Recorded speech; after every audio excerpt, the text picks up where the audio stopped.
Hola a todas las personas que nos ven en este canal. Vamos a darle ya continuación a la lectura de este libro de Zecharia Sitchin, el libro perdido de Enki. Estamos ya finalizando. En la última parte veíamos cómo el viento maligno, o sea, es la nube radioactiva producto del ataque nuclear que se lanzó allá en el Sinaí y también aquí en el sur del Mar Muerto, lo que hoy es territorio de Palestina, Israel, y que esa nube, sin que los dos que atacaron percibieran, no, sino que imaginaran que lo que iba a suceder, esa nube comienza a caminar, a descender hacia el este, sur, ahí en el valle de Mesopotamia, impulsada por unos vientos que vienen desde el norte, desde el mar Mediterráneo. Entonces comienzan a impulsar esa nube hacia abajo y hacia el este, y agarrando ya territorios de Egipto, parte de Egipto, ya en la península del Sinaí, parte de Arabia Saudita, norte, centro, y sigue descendiendo esa nube radioactiva hacia el sur ya de Mesopotamia.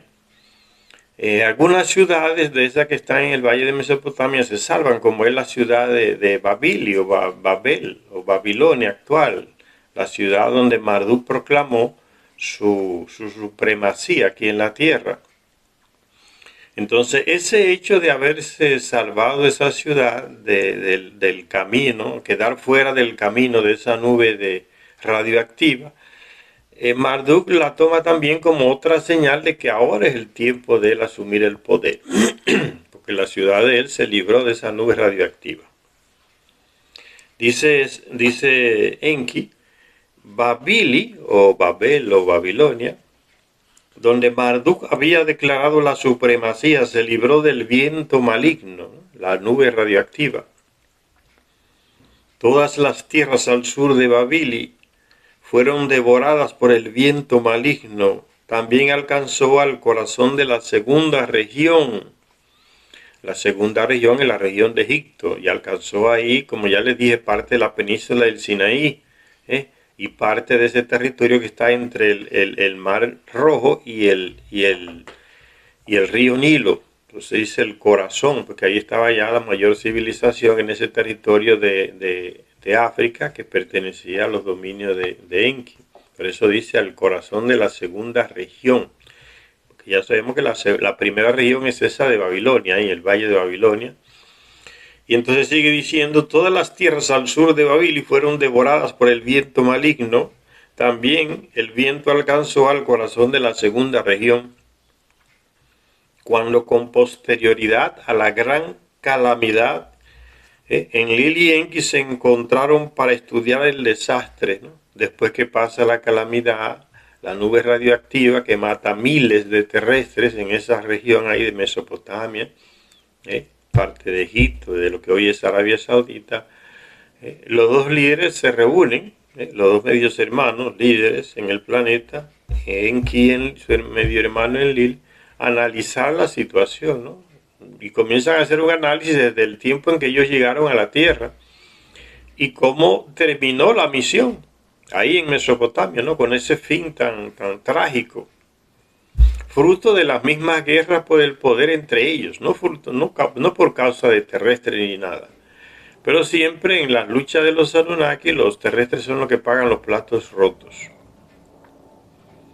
Dice, cuando con posterioridad, o sea, después, a la gran calamidad, Enlil y Enki se encontraron para estudiar el desastre que había sucedido. Enki le hizo considerar a Enlil el libramiento de Babili como un augurio divino. O sea, Enki le dice a su hermano Enlil, ¿estás viendo lo que yo te decía, no? De este desastre se libró Babil, la ciudad de mi hijo Marduk. Entonces esa es otra señal de que ya es tiempo de que tú le entregues el poder a mi hijo. El mismo destino te está hablando. Enki le hizo considerar a Enlil el libramiento de Babili como un augurio divino. El libramiento de Babili confirma que Marduk ha sido destinado para la supremacía, así le dijo Enki a Enlil. debe haber sido la voluntad del creador de todo, dijo Enlil a Enki. Los Anunnaki creen en el creador de todo. ¿eh? Es un ser superior, ¿eh? que ellos lo definen así, el creador de todo, ¿no? De todo el universo, de todo lo que se mueve, el que dirige los destinos del universo, de todo, de los planetas, el creador. Nosotros creemos en un Dios muy raquítico que es ese de las religiones, que creó el universo, pero eso no cuadra, porque entonces después aparece Yahvé y que todo eso disparate. Entonces, el creador de todo no tiene palabras para describir el creador de todo. Ellos lo mencionan así, el creador de todo, y creen en que eso existe, que dirige los designios y que realiza sus planos incluso por encima de las cosas positivas o negativas que las personas en los distintos planetas pueden hacer, sean los niburianos o sean los terrestres aquí. El plan del creador de todo se sigue realizando por encima de esas cosas. Entonces por eso Enki le dice que el hecho de haberse liberado la ciudad de Marduk es un signo del destino, de que el poder hay que entregárselo a él. Y Enlil dice, debe haber sido la voluntad del creador de todo, el creador de todo. Dijo Enlil a Enki. Entonces Enlil le reveló la visión, sueño y la profecía de Galsu. ¿Por qué Enlil dice eso? No, debe haber sido la voluntad del creador de todo entonces, que tu hijo, que la ciudad de tu hijo se librara de ese cataclismo, porque ya Enlil había tenido esa comunicación del mensajero del creador de todo llamado Galsu, que ya se le había aparecido a Enki para que seleccionara a su hijo Siusudra o Noé en la Biblia, y que la humanidad no pereciera con el diluvio, que se salvara esa simiente de la humanidad en la figura de Noé y sus descendientes, pero que también ya, como dijimos en el canal, se salvaron otras personas en otras partes del planeta, como en concreto, dice el mismo Ninurta, ¿no?, que en los Andes se salvaron muchos terrestres descendientes de Caín porque se fueron a las montañas más altas de los Andes. Porque la Biblia solamente abarca ese grupito de Noé y no sale más de ahí, no ve más allá. Y a Enlil se le había dicho, ese Galsu se le apareció en una visión sueño, que es un medio de comunicación que controlan más esta raza de niburianos más que nosotros los terrestres. Son ellos que controlan esa capacidad, como la tiene ese ser Galsu también, que por lo visto es un ser superior a los niburianos, porque se le aparece a los líderes niburianos en Enlil y Enki y les comunica a través de una visión sueño. Con el tiempo los mismos Anunnaki desenvuelven esta capacidad, es tecnología, yo digo, de comunicarse por visiones sueños, desarrollan esa capacidad que el terrestre todavía no la tiene, y si la tiene como oculta, no consigue todavía el método para desarrollarla, pero la tiene. ¿Por qué? Porque los Anunnaki, los niburianos, la activan en el terrestre y se comunican con el terrestre a través de visiones, sueños. Como este ser, representante del creador de todo, entonces se comunica con estos líderes niburianos también. Y le había dicho a Enlil que ya era el tiempo de Marduk, que Marduk iba a ocupar el poder aquí en la tierra. Pero Enlil se guardó el secreto porque es contra él que va la cuestión. La visión sueño va contra él porque él es el comandante en jefe. Es como diciendo, ya tu tiempo acabó. Va a tener que entregarle el poder a Marduk. Entonces él se guarda ese. Ya después que pasa ese desastre del ataque nuclear y la devastación de Sumeria, entonces es que él le dice a Enki que él tuvo esa visión sueño. Dice entonces, se salva la ciudad de Marduk. Y ya a mí se me había dicho en sueño, visión sueño, que era el tiempo de él, del carnero, ¿no? El carnero, que representaba a Marduk en el espacio, la constelación del carnero. iba a sustituir a la del toro, que era la representación de Enlil. Porque los Anunnaki se guiaban por esas cosas, ¿no? De astronómicas, ¿no?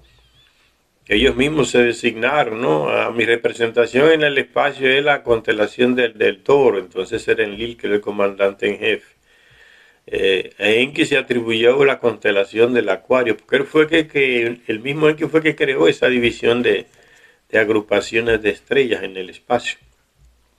Entonces ellos se guiaban por eso, ¿no? El tiempo en que el Sol comienza a salir por una constelación, en este caso la constelación del Toro, ya el Sol no salía más, comenzaba a salir por la constelación del Carnero, entonces ellos interpretan que es el destino que está diciendo, ahora es el tiempo de Marduk, entrégale el poder. Ellos se guiaban por eso, los terrestres no nos guiábamos por eso, y nos guiamos todavía.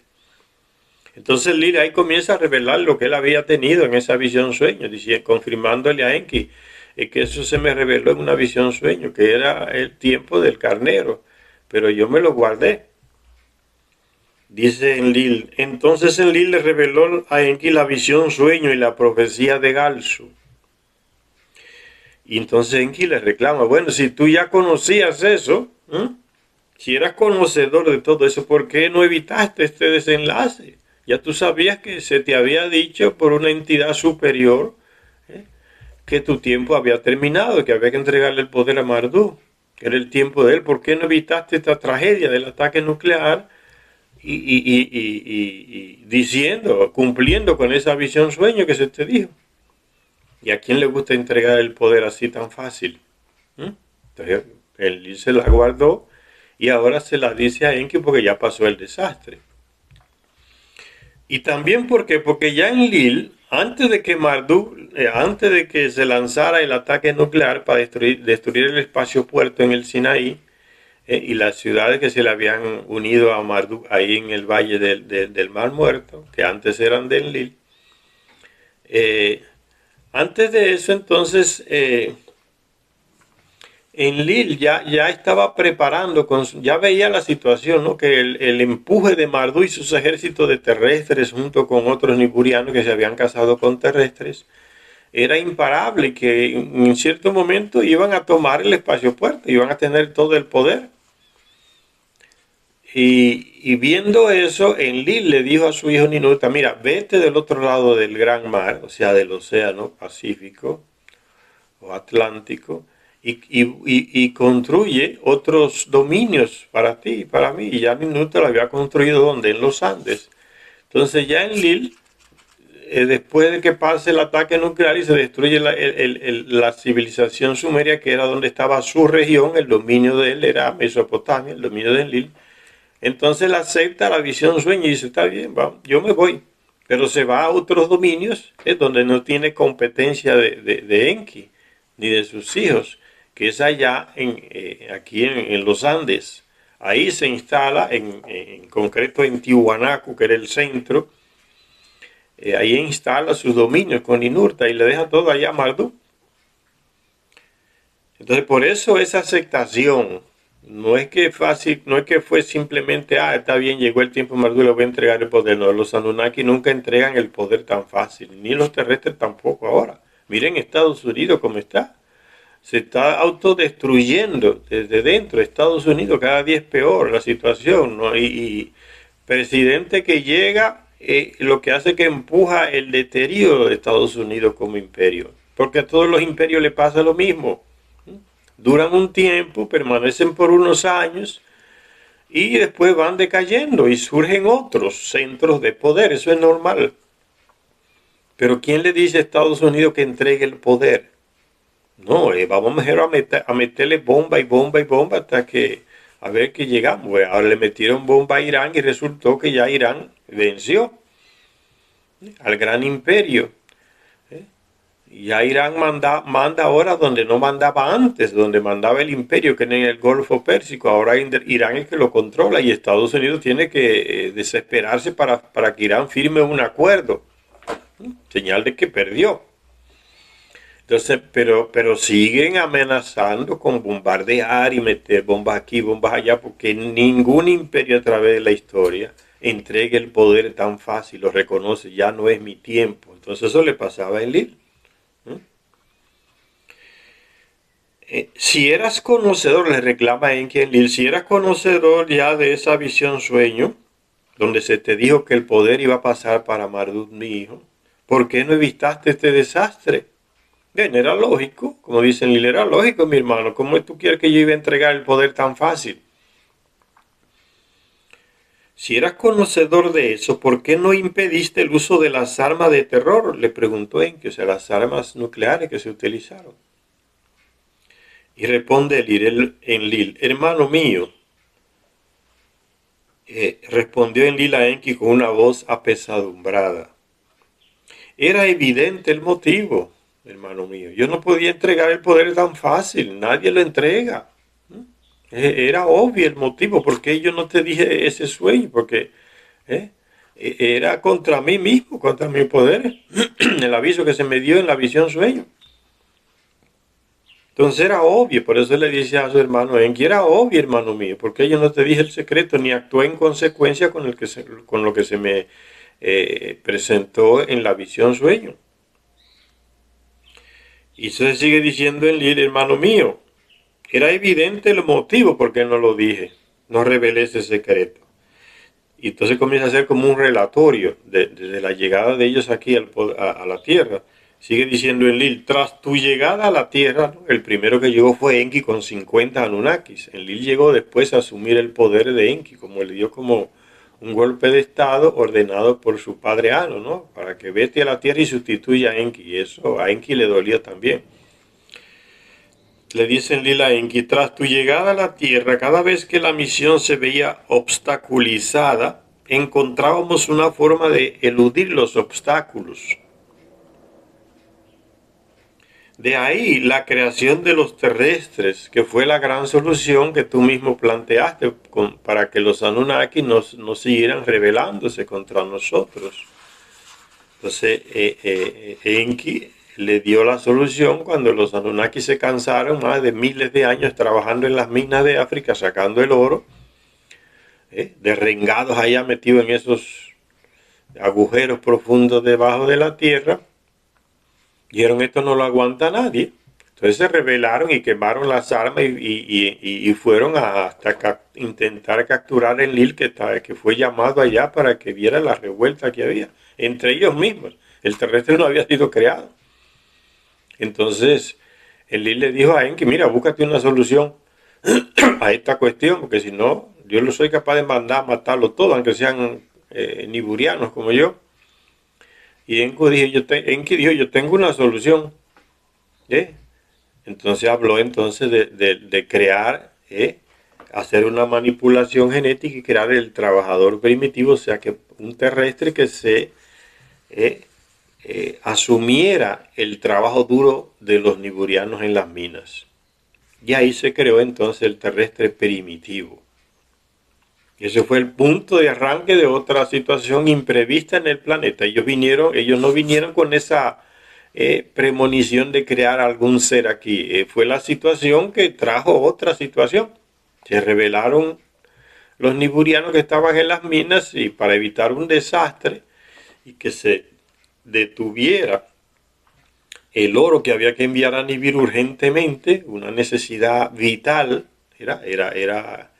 dependía de la existencia o la no existencia del planeta Nibiru y con todos sus habitantes dependía del oro que se enviara de aquí. Entonces eso era indispensable, era existencial.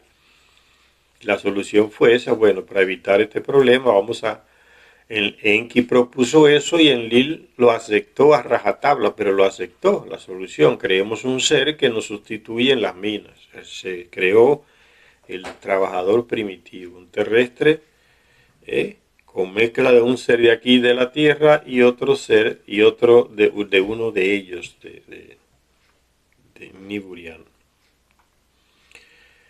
Dice, de ahí la creación de los terrestres y la solución que se buscó.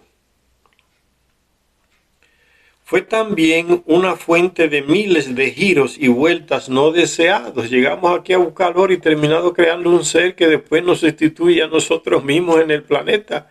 Y tenemos que irnos y dejarles el planeta a ellos porque es de ellos. Nada de eso estaba previsto en la misión, era solamente enviar oro desde acá. Como las vueltas del destino dan giros y el creador de todo usa esa presencia de los Anunnaki aquí, ese hecho de ellos darle salida a esa situación difícil creando un ser que después sería el que poblaría nuestro planeta, el terrestre. Y el mismo creador de todo protege a ese nuevo ser, porque el planeta es de ese nuevo ser, del terrestre. ¿eh? Cuando llegaste a comprender los ciclos celestes y asignaste constelaciones, eso le dicen Lila a Enki, porque fue Enki que en un viaje que hizo a la luna por varios años con su hijo Marduk, desde allá, viviendo dentro de su nave, él estudió el espacio. Dice, desde aquí mejor se estudia el espacio, se ven más claras esas agrupaciones de estrellas en el espacio, y entonces él le puso nombre a cada constelación, inventó lo que es el zodíaco, que se usa hasta el día de hoy, y el nombre de las constelaciones, todo eso lo creó Enki, a eso que se está refiriendo en Lil. Cuando llegaste a comprender los ciclos celestes y asignaste constelaciones, ¿quién hubiera previsto en ellas la mano del destino? Del creador de todo. ¿Cómo íbamos nosotros a descubrir o a imaginar que en todo ese proceso, en todo lo que estábamos haciendo aquí, estaba la mano del creador de todo realizando su plan? ¿Quién hubiera previsto en ellas las manos del destino, con mayúscula, creador de todo? ¿Quién habría podido distinguir entre las suertes o los hados que elegimos y el inquebrantable destino que lo decide el creador de todo? ¿Quién proclamaba falsos augurios y quién podía pronunciar profecías verdaderas? Ya no había manera de conjugar lo que estábamos haciendo con lo que el destino estaba realizando, el creador de todo estaba realizando por medio de nuestras acciones. No había manera de descubrir eso. De ahí sigue diciendo en Lil que guardar el secreto para mí mismo, de que yo decidiera guardar para mí mismo las palabras que me dijo Galso. ¿Era de verdad el emisario del creador de todo o era una alucinación mía? Él tenía sus dudas, este Galso, que lo vimos llegar de Nibiru en una nave, que yo hablé con él, que él me entregó un mensaje que decía que era de mi padre el rey Anu, que tenía el sello del mismo Nibiru, sello de mi padre Anu, y de repente desapareció, no lo encontraron por ningún lugar. Ahora se me aparece a mí en una visión sueño, el tipo. Y se te aparece a ti también. A eso se está refiriendo. Y él tenía sus dudas. Este Galso que yo conocí, que me entregó un mensaje, ahora se me aparece en una visión sueño. ¿Esto es real o es una alucinación que yo estoy teniendo con ese tipo que ya yo había conocido antes? No era alucinación. El Galso representa a alguien que es superior a los niburianos. En tecnología, en conocimiento, en ciencia, en lo que sea. Entonces él tenía esa duda en Lil. ¿Era de verdad el emisario del creador de todo o era una alucinación mía? Lo que tenga que suceder, suceda, me dije a mí mismo, dice Enlil, reflexionando sobre esa visión sueño que él tuvo. Bueno, lo que tenga que suceder es que suceda. Enki escuchaba las palabras de su hermano Enlil mientras afirmaba con la cabeza arriba y abajo. La primera región, o sea, donde comandaba Enlil, ahí en Mesopotamia, el Edín, como le decían ellos, el Edín, la tierra de los guardianes vigilantes, el Edín, que en la Biblia se nombra como si fuera un pedacito de jardín, ¿no? El jardín del Edén. Es una llanura inmensa que hoy ocupa varios países, el Edín, la región de Mesopotamia. Dice, la primera región está desolada, ¿no? Por el ataque nuclear, la nube que fue arrasando con las personas y los animales, o sea, todo ser viviente, porque la nube no destruyó las ciudades, las estructuras, los edificios, solo iba arrasando con la vida de las personas, de los animales, de los insectos, lo que fuera, envenenando las aguas. La primera región está desolada. La segunda región, que es Egipto, está sumida en la confusión. Y la tercera región está herida. La tercera región está herida. en lugar de los carros celestiales, porque la nube, después que llegó ahí al sur de lo que hoy es Irak, también afectó lo que hoy es Pakistán, Afganistán, parte de la India, de ahí, que hace frontera con Pakistán, y ahí estaba la tercera región. Entonces el humo, la nube tóxica llegó hasta por ahí también. Y hay rastros de eso, los arqueólogos han encontrado unos rastros de algún ataque radioactivo que dejó cientos de esqueletos en las calles tirados, o sea, los agarró de sorpresa. Llegó hasta el Valle del Indo, que es que era la tercera región. Por eso dice la tercera región está sumida en la confusión, está herida también por la nube tóxica. En lugar de los carros celestiales, que es el espacio puerto, ahí en el Sinaí, donde se lanzó el ataque nuclear, en lugar de los carros celestiales ya no existe. Era un monte y una llanura y unos subterráneos, donde estaban sus naves, su tecnología ahí escondida. Todo eso fue destruido por el ataque nuclear. El monte fue eliminado, quedó solo una llanura de piedras quemadas. Ese monte se vino abajo, lo derritió, el monte Mashu. Dice, el lugar de los carros celestiales ya no existe. Eso es lo que ha sucedido, dijo Enki a Enlil. Si era esa la voluntad del Creador de todo, eso es lo que ha quedado de nuestra misión en la tierra. Las semillas se sembraron con las ambiciones, dice, entonces viene Enlil y sigue diciendo, no asume que él pudo haber evitado eso porque él no podía entregar el poder así tan fácil. Y segundo, él termina echándole la culpa a las ambiciones de Marduk, de quedarse él con el poder, el comando en el planeta. Las semillas se sembraron con las ambiciones de tu hijo Marduk, le dijo Enlil a Enki. Lo que salga de ellos será para que lo coseche él. Le está diciendo, yo me voy a mi otros dominios allá en América, en los Andes. Que se quede con el poder aquí en Babil y como él quería, que tenga su centro de poder en Babil, que reine sobre esta cantidad de desastre que hay aquí, todas estas ruinas. Y así lo hizo. Ello será para que lo coseche Marduk, entonces le dijo Enlil a Enki. Así le dijo Enlil a su hermano Enki, entonces aceptó el triunfo de Marduk. Ok, yo le entrego el poder. Ese era el destino, estaba destinado, las señales son esas, en la ciudad en la que se salvó. Entonces yo me retiro pero porque se va a otro lugar, viene a otro lugar en los Andes donde él tiene el poder y donde Marduk no va a poder controlar el envío de oro a Nibiru. Que ese era el terror de Enki, porque el que enviaba el oro a Nibiru podía reclamar el trono de Nibiru. ¿Y quién tiene el trono de Nibiru? El papá de Enlil y de Enki. Y el heredero legal de aquel trono es Enlil, no Enki. Si el oro es vital para la supervivencia del planeta Nibiru, y Marduk toma el poder en el espacio puerto donde están las naves para enviar el oro a Nibiru, Marduk puede decir, o me entregas el poder en Nibiru o no envío oro. Tú decides, o el oro, o entregas el poder o Nibiru no sobrevive. Entonces eso es lo que Enlil quería evitar y lo evitó, destruyendo el espacio puerto, pero viniendo aquí a otros dominios y entregándole allá el esqueleto que sobró para Enlil, ¿no? Ya no hay espacio puerto. Entonces está bien, quédate con todo aquí ya, tú no vas a tener el poder que querías. Entonces yo me voy. Y él acepta el poderío, la supremacía de Marduk, o sea, que sea él el comandante en jefe aquí en la tierra. Y entonces sigue diciendo Enlil que el rango, dice, entonces Enlil aceptó el triunfo de Marduk.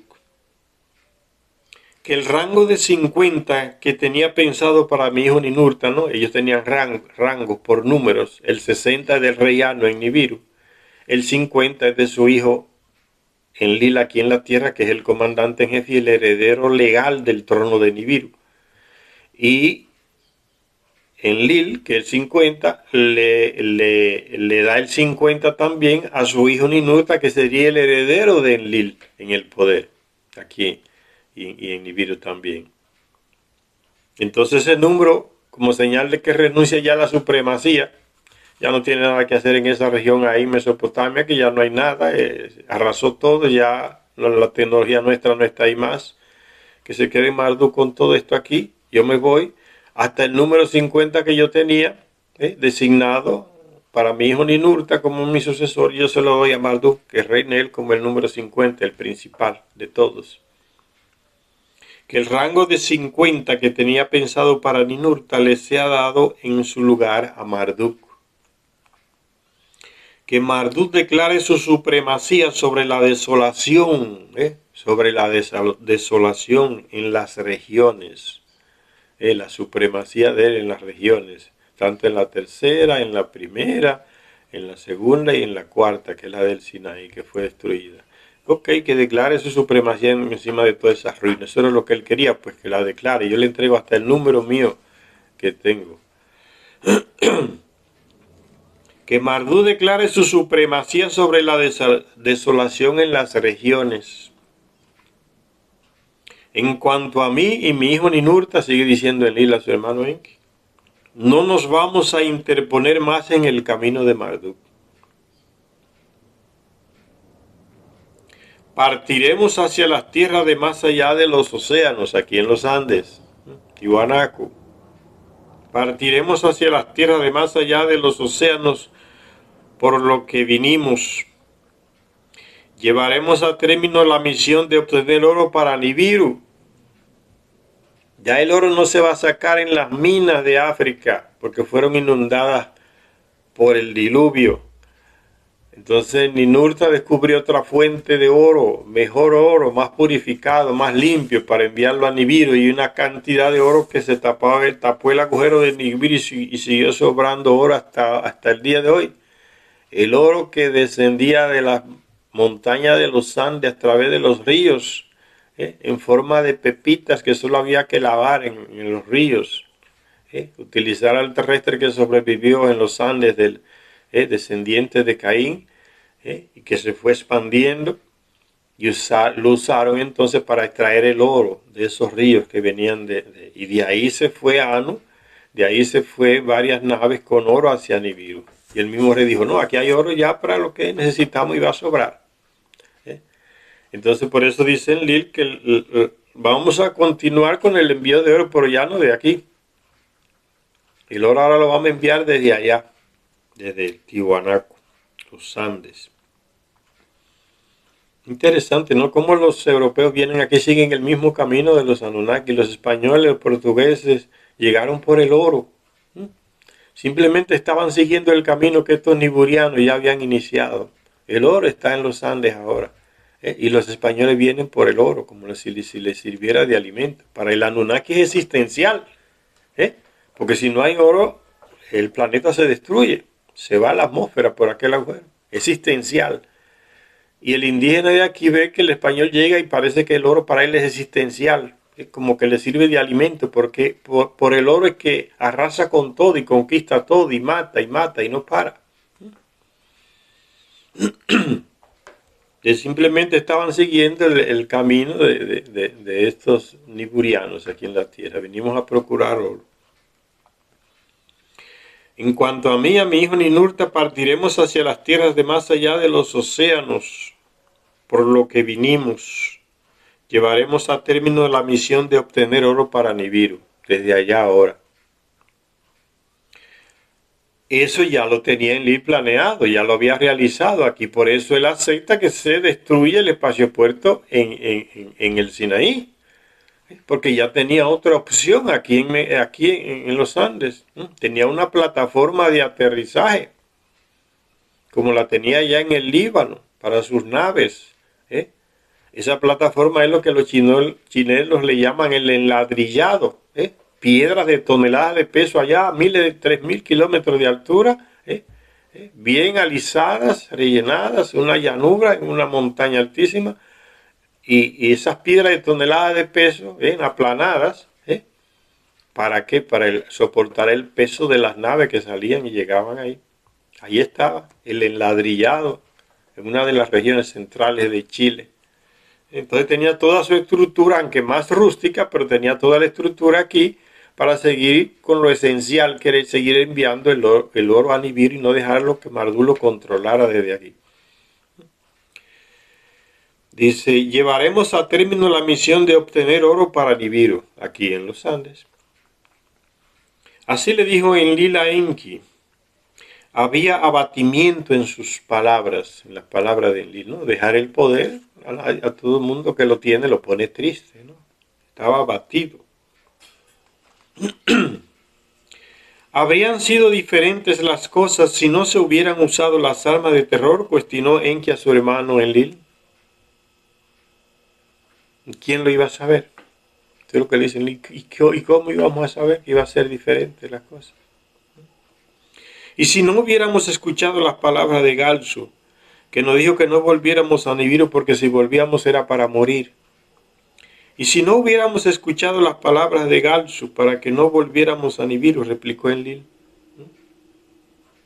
Esa es una pregunta. Tú haces preguntas, conjeturas, yo también hago. O sea, no podemos ya saber lo que iba a pasar. Lo que sucedió, sucedió y pronto ya acabó, dice. Y si hubiéramos detenido la misión Tierra cuando los Anunnaki se amotinaron, que no querían trabajar más en las minas, si hubiésemos dicho, bueno, acabó la misión, nos vamos, ¿qué hubiera pasado? Ellos se hacen preguntas de lo que hubiera pasado antes, pero no hay manera de responder eso. Lo que pasó, pasó y acabó pronto. No hay más nada. Y si hubiéramos detenido la misión Tierra cuando los Anunnaki se amotinaron en las minas de África, yo hice lo que hice, dice Enlil. Tú hiciste lo que tú hiciste. No se puede desandar el pasado ya con preguntas que no vamos a poder responder. ¿Qué hubiera pasado si esto hubiera sido de tal manera? Las preguntas ya no son válidas porque no hay manera ya de desandar el pasado. ¿Acaso no hay en eso también una lección? Que yo hice lo que tenía que hacer y tú hiciste lo que tú tenías que hacer. ¿Acaso no hay en eso que hicimos una lección también? O sea, algo tenemos que aprender de esto que ha pasado. Preguntó Enki para su hermano Enlil. ¿Alguna lección sacaremos de esto? ¿Acaso lo que ha ocurrido aquí en el planeta Tierra no es un reflejo de lo que tuvo lugar en Nibiru? Millones de años antes. Enki mismo dijo que la historia de Nibiru se estaba repitiendo aquí en la Tierra. Primero fueron guerras, primero eran tribus salvajes, después se fueron modernizando, actualizando, después esas tribus se fueron uniendo y formando confederaciones. Después aparecieron otras divisiones geográficas, los países, los reinos. Y comenzaron entonces las luchas entre ellos por el poder, por territorios, a matarse, a perfeccionar las armas, y guerras y guerras y guerras, hasta que llegó un punto después de tantas guerras, que para que no llegara la autodestrucción de ambos bandos, norte y sur, se reunieron delegados de las dos regiones del planeta, no de un país, porque hay un planeta, y decidieron unirse en un solo reino. Vamos a parar las guerras porque si no nos vamos a destruir todos y destruir el planeta también. Entonces, porque ya se usaban las armas nucleares, las armas de terror que las trajeron de allá, de Nibiru hacia aquí. Entonces decidieron unirse y vamos a parar las guerras ya. Entonces vamos a elegir un rey para el planeta entero que mande en el sur y en el norte. Y así lo decidieron y ahí acabaron las guerras. No los problemas, sino las guerras autodestructivas, como le está pasando aquí en la Tierra ahora, ¿no? Es guerras y guerras y guerras y no acaban. Pasa imperio, llega imperio. Eso pasó ya en Nibiru también. Y si llegaron a usar las armas nucleares como ya aquí se usaron y pueden que se usen otra vez. Estamos pasando el mismo camino que ellos. Eso es lo que dice Enki. ¿Acaso lo que ha ocurrido en la Tierra no es un reflejo de lo que tuvo lugar en Nibiru? ¿Acaso no está escrito en el pasado el esbozo del futuro? El futuro de nuestro planeta es desandar el camino de ellos. Y llegará un tiempo en que ya algunos líderes aparecerán que dirán, ya esta locura hay que pararla ya, porque nos vamos a acabar todos.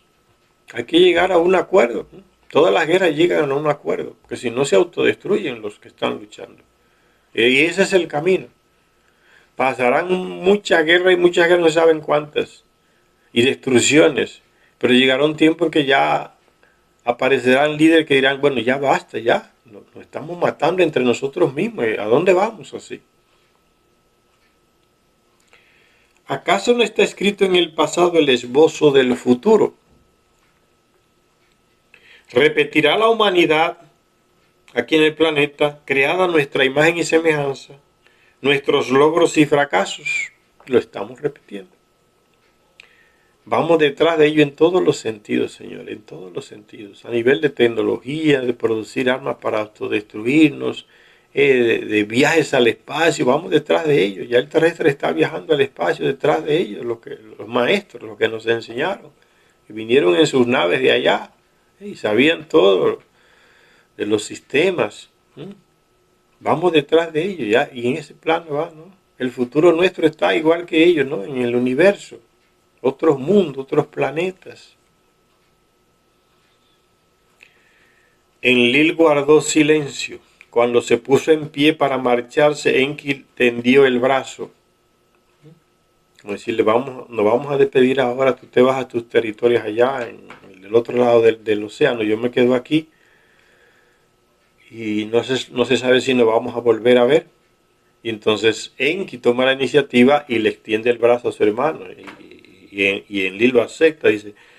Enlil guardó silencio después que Enki hizo estas preguntas. Cuando se puso en pie para marcharse, Enki le tendió el brazo, como diciéndole, bueno, ya, sin rencores, vamos a acabar ya, acabó. Estrechemos los brazos como hermanos, como camaradas que juntos se enfrentaron a muchos desafíos en un planeta extraño, aquí en la Tierra. Así le dijo Enki a su hermano Enlil. Y Enlil, haciendo el brazo de su hermano, lo abrazó también. ¿Nos volveremos a encontrar en la Tierra o en Nibiru? Le dice Enki a su hermano. Le pregunta Enki a su hermano. ¿Nos volveremos a encontrar aquí en el planeta Tierra o en Nibiru? Preguntó Enki a su hermano Enlil. ¿Estaría en lo cierto Galso de que moriríamos si volvíamos a Nibiru? Respondió Enlil. No le respondió ni sí ni no. Simplemente le hizo esa pregunta. Aquel ser que llegó y se nos apareció en nombre del Creador de todo y nos dijo, ustedes no pueden volver a Nibiru porque cuando vuelvan es para morir. Entonces Enki le pregunta a su hermano Enlil, ¿nos volveremos a encontrar en el planeta, aquí en el planeta o en nuestro planeta Nibiru? Y Enlil le responde, ¿estaría en lo cierto Galso de que moriríamos si volvíamos a Nibiru? Respondió Enlil, luego le dio la espalda y se fue. Vino aquí, a los Andes, a sus dominios. ¿Murió por aquí? No lo sabemos. Chicharya Sitchin no lo dice tampoco en las tablillas que encontró para traducir. ¿Se fueron los dos a Nibiru de nuevo? No lo sabemos. ¿Se fueron a algún otro lugar del planeta Tierra, dentro del planeta o debajo de la superficie a vivir, donde hay civilizaciones avanzadísimas? No lo sabemos.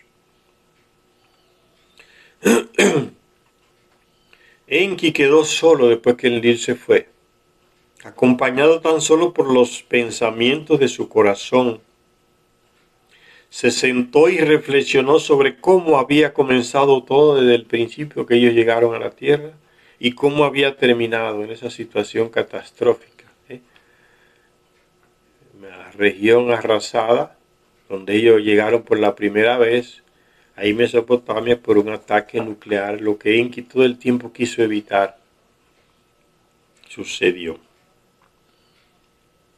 Enki quedó solo, se sentó y reflexionó sobre cómo había comenzado todo y cómo había terminado. ¿Estaba todo destinado o fue se pregunta él, ¿estaba todo destinado o fue helado, forjado por esta o aquella decisión que nosotros tomamos? ¿O ya el destino tenía esto planificado? Que sucediera todo lo que tuvo que pasar para que se llegara a este punto. Se hace la pregunta. Si cielo y tierra estaban regulados por ciclos dentro de ciclos, cielo, Nibiru y tierra, el planeta nuestro. Si cielo y tierra estaban regulados por ciclos dentro de ciclos, decisiones nuestras que sin saberlo se iban realizando el plan de otro, que es el dueño, el creador de todo, el destino con mayúscula. Si cielo y tierra estaban regulados por ciclos dentro de ciclos, ¿volverá a ocurrir lo que ha sucedido?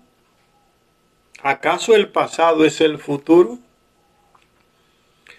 Lo que sucedió volvió a ocurrir, ¿no? Ataques nucleares ya tuvimos de nuevo. Miles de terrestres, como siempre, las primeras víctimas. Y puede que ocurra otra vez.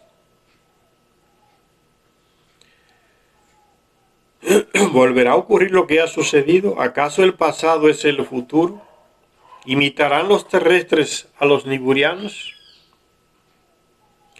¿Revivirá la Tierra, el planeta, lo que vivió Nibiru en su historia?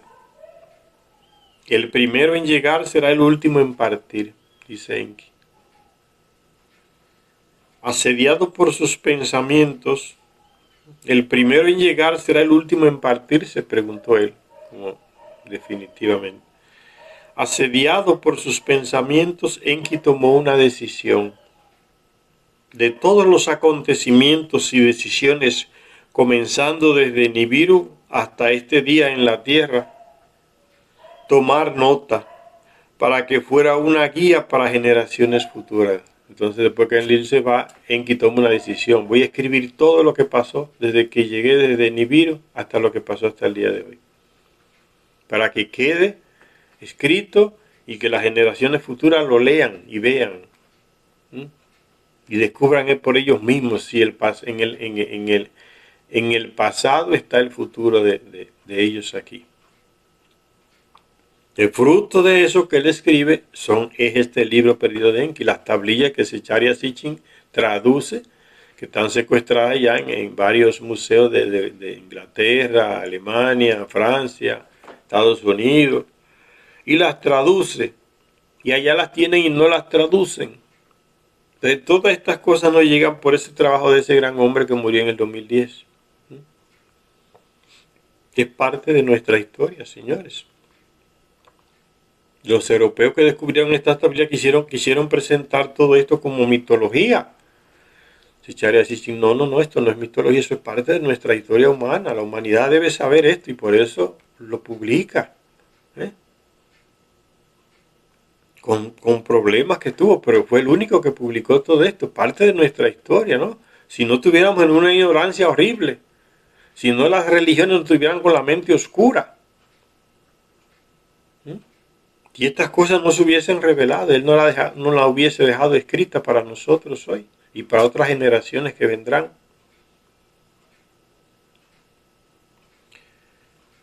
Tomar nota para que fuera una guía para generaciones futuras. Nosotros formamos parte de esa generación futura que estamos leyendo este material que él dejó. Y vendrán otras generaciones que también, futuras, que tendrán provecho de estos textos. Que la posteridad en el tiempo que designe el destino lea el registro, recuerde el pasado, comprenda el futuro como profecía. Que el futuro sea el juez del pasado.